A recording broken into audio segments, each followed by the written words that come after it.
जब दोस्तों कोरोना अपने चरम पर था, उस वक्त हर किसी के मन में एक अजीब सा डर था। कोरोना से निजात अभी भी नहीं मिली है।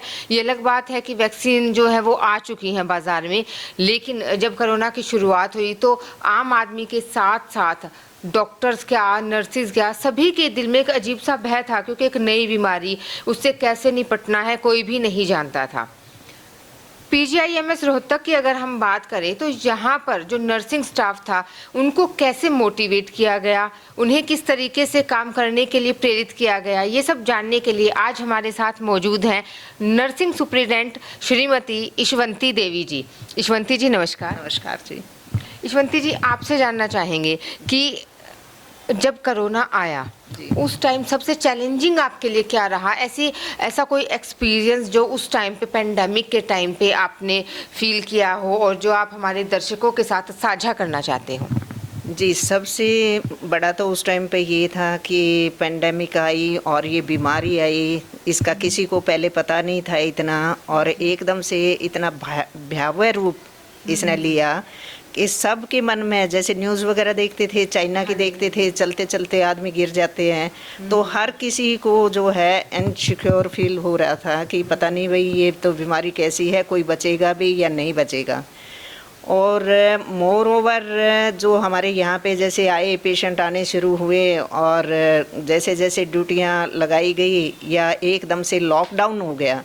लॉकडाउन के टाइम पे हमारे पास यहाँ 1300-1400 मरीज़, मतलब नॉन कोविड मरीज़ थे, जो कि एकदम से यहाँ पे उनके अटेंडेंट भी और रिश्तेदार भी धीरे धीरे, जो बहुत ज़्यादा बीमार नहीं थे उनकी छुट्टी हो गई। तो नियर अबाउट हमारे पास 900 के करीब मरीज़ थे, 960, 950। तो उस टाइम पे जैसे राउंड लिया गया, उसमें राउंड लेने गई मैं लाला श्यामलाल बिल्डिंग में, न्यूरो सर्जरी डिपार्टमेंट है, जहाँ के पेशेंट्स को डिस्चार्ज नहीं किया जा सकता था क्योंकि काफ़ी जो है सिक थे मरीज वो। उनके साथ जो रिश्तेदार थे, वो कुछ रिश्तेदार बिल्कुल रोने की कगार पे आ गए कि हमें 2 दिन हो गए, हमने कुछ भी नहीं खाया है। तो उसके बाद बड़ा अजीब सा लगा। तो साइड बाय साइड जो है हमारे वीसी साहब भी काफ़ी सेंसिटिव थे इस मुद्दे पे। तो वीसी साहब का भी फ़ोन गया कि मैडम आप देखिए, मतलब ये सारा कुछ जो है अरेंज कीजिएगा। तो ये सैटरडे का दिन था। सैटरडे हमने ये सती साई दास जो हैं एनजीओ वगैरह हैं उनसे कांटेक्ट किया। संडे को पूरा टाइम यहाँ पे आए, सारा डाटा कलेक्ट किया कि भाई कितने मरीज़ हैं, मरीज़ के साथ एक रिश्तेदार है या 2 रिश्तेदार हैं, उनके जो है पूरा डिटेल बना के और डिटेल अथॉरिटी को दिया गया, जैसे सैंक्शन अलाउ करवाया गया। तो वीसी साहब ने, हमारे ने, डायरेक्टर ने, वीसी ने, सारी अथॉरिटी ने संडे को बैठ के और सारा कुछ ये काम किया।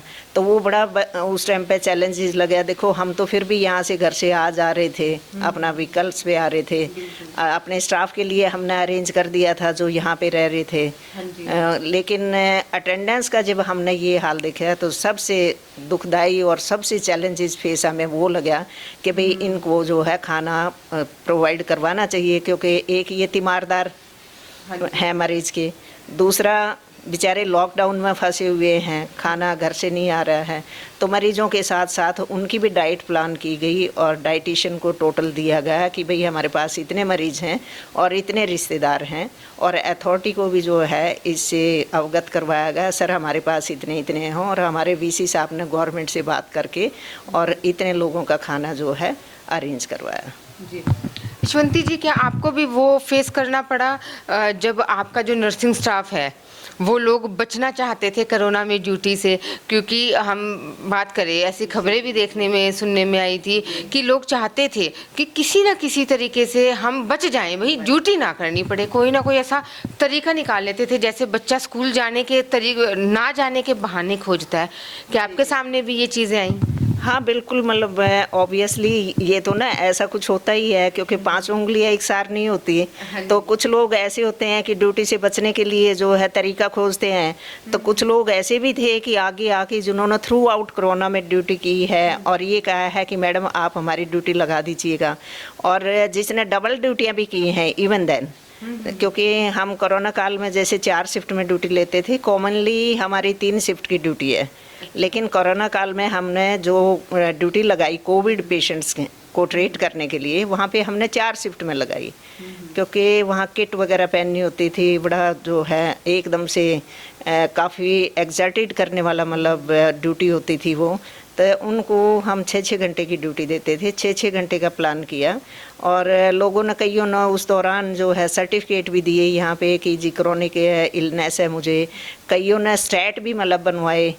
लेकिन मैक्सिमम नंबर जो था वो मोटिवेट हो गया था कि भाई हमने करना है ये काम, क्योंकि वो तो कहते हैं, क्योंकि मैं हमेशा अपने स्टाफ को समझाती हूँ कि भाई आप इस प्रोफेशन में आए हो ना, तो आप ये समझिए प्रोफेशन तो सारे ही अच्छे हैं, जॉब करते हैं सारे, सैलरी के लिए करते हैं, लेकिन यहाँ आपके जो है दोहरा मतलब आपके लिए फ़ायदा है।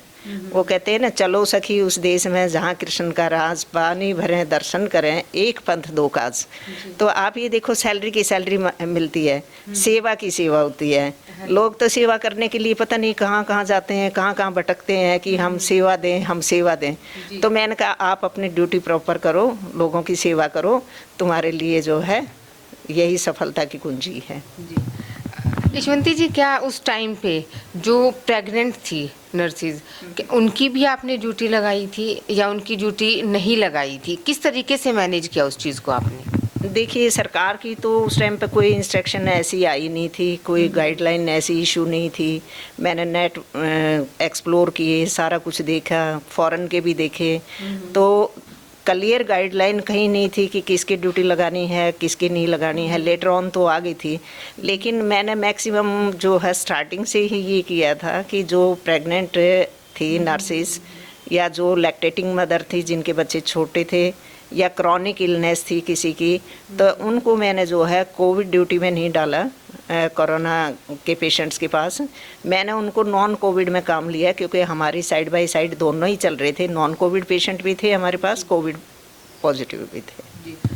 यशवंती जी, हमने उस टाइम पे न्यूज़ चैनल्स में देखा, ये चीज़ें देखी थी, हमने न्यूज़पेपर्स में पढ़ी भी थी कि कुछ नर्सिंग स्टाफ को जैसे हॉस्पिटल में ही क्वारंटाइन रहना पड़ा, जैसे 2-2 3-3 दिन उन्होंने ड्यूटीज़ की, उसके बाद उनके बच्चे भी छोटे।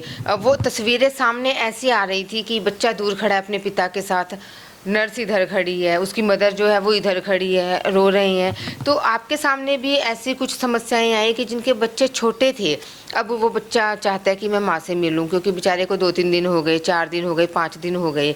तो ऐसे में आपने उन चीज़ों को मैनेज कैसे किया? उन मदर्स को, वो जो नर्सिंग स्टाफ थी, वो जो माएँ थी, उनको उनके बच्चों से कैसे मिलवाया? और देखिए, खतरा उस टाइम पे ये भी था कि बच्चा आए तो कहीं उसे भी कोरोना ना हो जाए, इन्फेक्शन का डर साथ में आने वाले को। तो उन चीज़ों को आपने कैसे टैकल किया? उन चीज़ों को ये डे बाय डे प्रॉब्लम आती थी। ये इवन देन एक दिन तो एक स्टाफ का हस्बैंड 2 बच्चों को लेके यहाँ पे आ गया कि मैडम मैं 6 दिन से जो है अपने घर में जो है खाना खुद बना रहा हूँ। उसके बाद जो इस तरह छोटे बच्चे वाली थी उनको, क्योंकि यहाँ पे हमने 7 डेज़ प्लान किया था कि 7 डेज़ कंटिन्यूस ड्यूटी करेंगे एंड 7 डेज़ जो है क्वारंटाइन रहेंगी, तो वो 14 की 14 दिन यहीं पे रहती थी। फिर उसके बाद हमने क्या किया कि रोटेशन प्लान किया कि भाई 1 रोटेशन में 2 रोटेशन में, फिर हमने अप्रूवल ले ली कि हम 4 रोटेशन ड्यूटी लेंगे, उसके बाद जो है उनको एग्जेम्प्ट कर देंगे उस ड्यूटी से, और बाई रोटेशन नेक्स्ट वाले की आ जाएगी, और ऐसे बाई रोटेशन हम लेंगे, क्योंकि ये बहुत ज़्यादा चैलेंजेस जो है फेस था उस टाइम पे। तो कई एक ऐसे है कि लेके आते थे, हमारे यहीं पे स्टे था इसमें वार्ड नंबर 7, वार्ड नंबर 1 में ड्यूटी करने के बाद। तो इस तरह की बातें भी जैसे आई, बच्चे को वहाँ पार्क में लिए खड़े हैं और जो है वो हमारी स्टाफ नर्सिस जो है पार्क के बाहर खड़ी है इधर ड्यूटी ऑफ होने के बाद।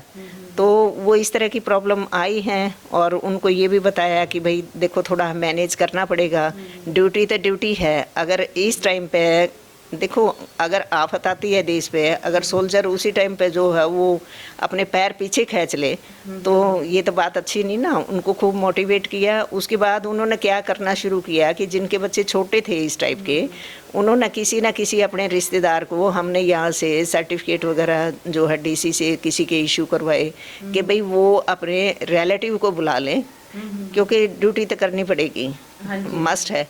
क्योंकि मेरा मोर देन 50% स्टाफ तो प्रेग्नेंट, लैक्टेटिंग मदर और क्रॉनिक इलनेस का था।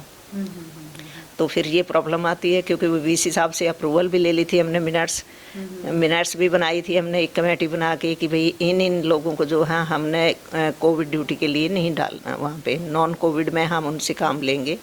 तो देखो जी, चैलेंज तो आते ही हैं, और चैलेंज आप फेस करोगे तो तभी तो आप महारत हासिल करोगे जी। नहीं यशवंती जी, आपने हमें ये जो बताई चीज़ें, अक्सर ये चीज़ें सुनने में नहीं मिलती हैं, क्योंकि लोग क्या करते हैं, लोग हमेशा नेगेटिव न्यूज़ को उठाते हैं, जो पॉजिटिव चीज़ें होती हैं उसको बताया नहीं जाता। लेकिन हमारा मकसद रहता है कि हम लोगों को पॉजिटिव चीज़ें भी दिखाएं।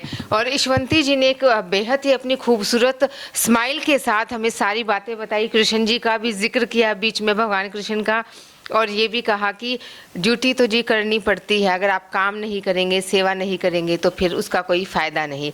हमसे बातचीत के लिए आपका बहुत बहुत शुक्रिया। Thank you.